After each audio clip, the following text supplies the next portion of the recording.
মা ভক্ত পাগলাদের জন্য একটা মেসেজ আমি দিতে চাই। আপনারা আল্লাহর দরবারে এই ফরিয়াদ করবেন, আল্লাহ আমার আয়ু থেকে কিছু আয়ু আমার আম্মা জানেরকে আপনি দিয়ে দেন।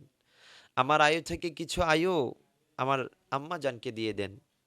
যাদের বাবা আছে তারা তারা তাদের বা যাদের বাবা আছে তারা দোয়া করবেন, আল্লাহ আমার আয়ু থেকে কিছু আয়ু আমার আব্বাজানকে দিয়ে দেন। আসলে পিতামাতার যে ডেডিকেশন, বাবা হায়াত না দিচ্ছেন আপনি। এই দুনিয়ায় আপনি তো দুনিয়ার আলো বাতাস কিছুই দেখতেন না পিতামাতা ছাড়া। কত কষ্ট করেছেন আপনাকে বড় করার জন্য।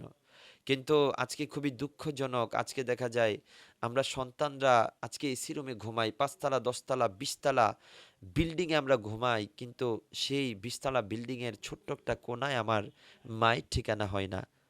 আজকে আমার মাকে চলে যেতে হয় বৃদ্ধাশ্রমে। কিভাবে মুখ দেখাবেন আপনি আল্লাহর দরবারে?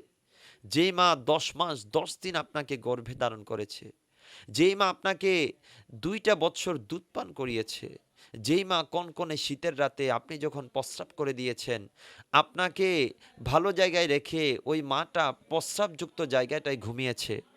আপনি সেই মাকে আজকে কষ্ট দিচ্ছেন। আল্লাহ হেফাজত করুক। আল্লাহ হেফাজত করুক আমাদেরকে। কোনো মতেই, কোনো কাজেই, কোনো কথায় যেন আমরা আমাদের পিতামাতাকে বিন্দু পরিমাণ কষ্ট না দেই। কারণ আল্লাহর সন্তুষ্টি নির্ভর করছে পিতামাতার সন্তুষ্টির উপর। আল্লাহর অসন্তুষ্টি নির্ভর করছে পিতামাতার অসন্তুষ্টির উপর। আমার কামলিওয়ালা নবীজি বলছেন, রেদার রাব্বি ফি রেদাল ওয়ালিদাইন ওয়া সাখাতুর রাব্বি ফি সাখাতিল ওয়ালিদাইন। বান্দা তুই হয়তো অনেক ইবাদত করতে পারিস, কিন্তু তোর জনম দুঃখিনী মা যদি তোর প্রতি অসন্তুষ্ট থাকে, তুই আরো যত ইবাদত কর, আমি আল্লাহ তোর প্রতি সন্তুষ্ট হতে পারবো না বান্দা। বান্দা আমি তোকে বলে দিচ্ছি, তুই যদি আমি আল্লাহকে সন্তুষ্ট করতে চাস, ঘরের মধ্যে যে জান্নাত দিয়ে রেখেছি, পিতামাতার রেজামন্দি তুই হাসিল কর, পিতামাতার সন্তুষ্টি তুই হাসিল কর, দেখবি আমি আল্লাহ সন্তুষ্ট হয়ে যাব তোর প্রতি। আল্লাহ পাক সমস্ত পিতামাতা, আল্লাহ পাক যাদের পিতামাতা বেঁচে আছেন, আল্লাহ যেন প্রত্যেকের পিতামাতাকে দীর্ঘ হায়াত দান করে।